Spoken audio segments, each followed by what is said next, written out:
विहान फिर लेगा झनक की जिंदगी में एंट्री। विहान के आने से झनक की जिंदगी कितनी होगी और मुश्किल। झनक ने किया सृष्टि मुखर्जी को माफ करने से इनकार। जी हाँ दोस्तों, हम बात कर रहे हैं स्टार प्लस के शो झनक की। तो दोस्तों, आगे बढ़ने से पहले आप इस चैनल पर नए हैं तो इसे सब्सक्राइब कर दीजिए, साथ ही बेल आइकन दबाना ना भूले। वीडियो अच्छा लगे तो इसे लाइक जरूर कीजिएगा। चलिए आगे बढ़ते हैं। तो दोस्तों, सीरियल झनक में आप देखने वाले हैं कि जल्द जो है झनक की जिंदगी में विहान फिर से आने वाला है। जी हाँ दोस्तों, झनक गुजरात तो कब से छोड़ चुकी है, वहाँ से भाग चुकी है। अब वो कोलकाता में रह रही है अनिरुद्ध के घर पे। लेकिन गुजरात में उसे जो गुजराती फैमिली मिली थी जिसकी वजह से वो वहाँ पे थी, वो था विहान। अब डॉक्टर विहान के घर पे भी झनक ने कितने टाइम बिताया था, उसके बच्चे का ख्याल रखा था और झनक का अटैचमेंट भी उसके बच्चे के साथ हो गया था। तो यहाँ आप देखने वाले हैं कि अचानक से विहान का कॉल आने वाला है अनिरुद्ध को और वो कहेगा कि मुझे झनक से बात करनी है। वेल, यहाँ पे विहान जो है वो इमोशनल करने वाला है झनक को। उसको कहेगा कि जब से तुम गई हो विहान की तबीयत बिल्कुल भी ठीक नहीं है। तुम चली तो गई लेकिन एक बार भी विहान के बारे में फोन करके तुमने पूछा नहीं। विहान की तबीयत काफ़ी ज़्यादा ख़राब है। तुम्हारे जाने के बाद उसकी हेल्थ बिल्कुल भी अच्छी नहीं है। तुम्हारे जाने के बाद वो काफ़ी ज़्यादा रोता है, किसी के भी पास जाके चुप नहीं होता। यहाँ पे जो विहान के घर का सीन भी दिखाया जाता है जहाँ विहान सबको ये रियलाइज़ करा रहा है कि झनक जब यहाँ पे थी तो सब कुछ अच्छे से परफेक्टली चल रहा था।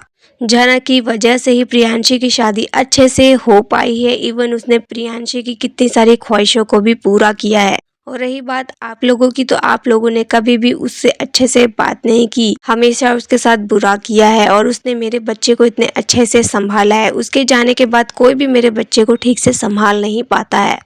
किसी के भी पास जाने से वो रोने लग जाता है। लेकिन जब यहाँ झनक थी ना तो उसके पास मेरा बच्चा बहुत अच्छे से रहता था। अब देखने वाले यही सारे बातें जो है विहान याद दिलाएगा झनक को और कहेगा कि विहान जो है काफी ज्यादा तुम्हें मिस कर रहा है। अब झनक तो है ही इमोशनल फूल, किसी के भी बहकावे में जल्दी आ जाती है। तो यहाँ पे वो काफी इमोशनल हो जाएगी और उसके बच्चे के बारे में सोचने लग जाएगी। तो यहाँ पे वो उसके बच्चे के बारे में सोचने लग जाएगी, काफी टेंशन लेने लग जाएगी। लेकिन विहान जो है इसका हल पहले से ही ढूंढ के रखा है। जी हाँ, विहान यहाँ कहता है कि तुम्हें इधर आने की जरूरत नहीं है, मैं खुद अपने बच्चे को लेकर तुम्हारे पास आ रहा हूँ।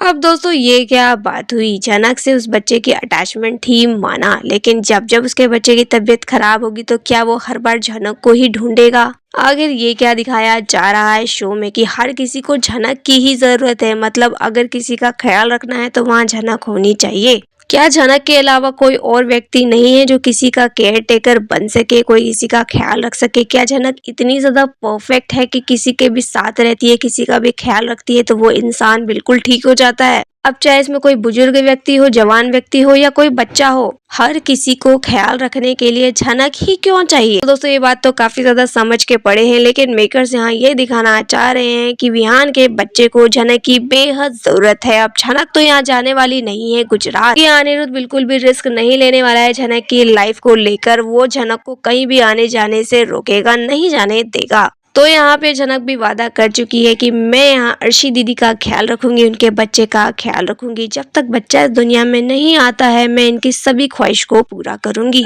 अब दोस्तों, यहाँ झनक जब खुद ही मानती है कि मैं नौकरानी हूँ, हमेशा किसी का ख्याल रखने के लिए ही बनी हूँ, तो उसकी इस बात को काटा भी नहीं जा सकता। इवन यहाँ पे अनिरुद्ध जो उसकी हेल्प के लिए आता है उसे मना करता है कि तुम ये सब काम मत करो, कोई और कर सकता है, कोई और केयर टेकर हम हायर कर सकते हैं, लेकिन तुम्हें ये सब करने की जरूरत नहीं है झनक। लेकिन झनक यहाँ अपनी बातों पे अडिग रहती है और इवन आंख दिखाती है अनिरुद्ध को और उसे कहती है कि मेरे बारे में चिंता करने की आपको कोई जरूरत नहीं है। मुझे जब काम करना अच्छा लग रहा है, जब मुझे काम करने में कोई प्रॉब्लम नहीं है, तो आप मेरे लिए क्यों बोल रहे हैं। आपको मेरे लिए स्टैंड लेने की जरूरत नहीं है। अनिरुद्ध भी असमंजस में पड़ जाता है कि जिसके लिए मैं स्टैंड ले रहा हूँ, जिसकी मैं सेल्फ रिस्पेक्ट को बचा रहा हूँ, अब उसको ही अपने से कोई मतलब नहीं है तो अब मैं क्या ही इसके बारे में बोलूँ। वेल दोस्तों, झनक का ये एटीट्यूड तो दर्शक को भी बिल्कुल भी पसंद नहीं आ रहा, क्योंकि झनक जो हमेशा अपने सेल्फ रिस्पेक्ट को कुचल देती है। जब तक हम खुद की इज्जत नहीं करेंगे, सामने वाला आपकी कभी भी इज्जत नहीं करेगा और ये बात जो है अच्छे से बोस फैमिली मेंबर जानते हैं, तभी तो उसको उन्होंने नौकरानी की तरह रखा है। वेल माना पहले तो झनक की मजबूरी थी, लेकिन अब झनक की कोई मजबूरी नहीं है, लेकिन झनक जो है खुद को बहुत ज्यादा नीचा दिखाने की खुद कोशिश कर रही है। तो यहाँ जानबूझ के बेवजह ही सबका काम कर रही है, सबकी नौकरानी बन गई है, मेड बन गई है और यहाँ अर्शी दीदी की पूरी रिस्पॉन्सिबिलिटी अपने कंधे पे ले ली है। यहाँ उसको कोई इतना फोर्स भी नहीं कर रहा है, लेकिन खुद ब खुद झनक जो है उस संकट में पड़ना चाहती है और वो जानती है कि अगर वो अर्शी का ख्याल रखेगी, अब न जाने झनक जो है अर्शी दीदी का ख्याल रखते रखते कौन सी मुसीबत में पड़ने वाली है। क्योंकि दोस्तों जैसे दिखाया जा रहा है कि अर्शी मुखर्जी है प्रेग्नेंट, तो उसकी हर एक चीजों को बहुत बारीकी से दिखाया जाएगा।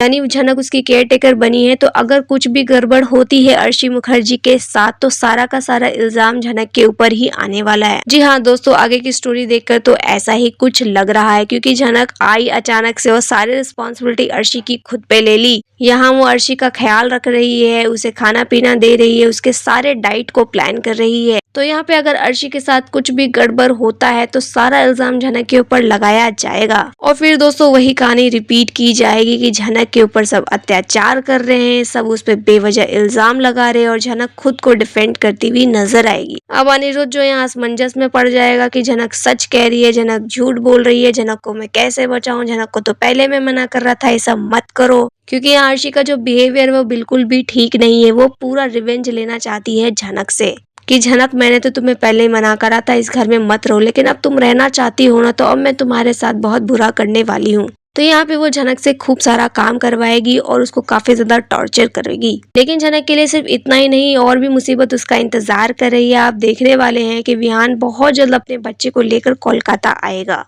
और झनक जो है यहाँ पे उसके बच्चे का ख्याल रखेगी। यहाँ आप देखने वाले हैं कि जब उसके बच्चे का ख्याल रखा जाएगा तो यहाँ बिपाशा, तनुजा और अर्शी काफी ज्यादा यहाँ पे जो झनक को ताने मारने वाले हैं। इनफैक्ट प्रोमो में आपने देखा ही कि कैसे झनक को जो है अर्शी ताना मार रही है कि ऐसे और कितने लड़कों को तुम संभाल सकती हो। जैसे कि यहाँ पे झनक की जिंदगी में तेजस आया, राहुल आया, अनिरुद्ध आया, आदित्य आया और अब विहान। यानी यहाँ पे झनक की जिंदगी में जो है नए नए हीरो की एंट्री हो रही है, लेकिन झनक किसी के भी साथ अभी तक एडजस्ट नहीं हो पाई। यानी झनक किसी के भी साथ घर नहीं बसा पाई है। तो यहाँ पे झनक को काफी ज्यादा ताना सुनने को मिलने वाला है अर्शी मुखर्जी की तरफ से।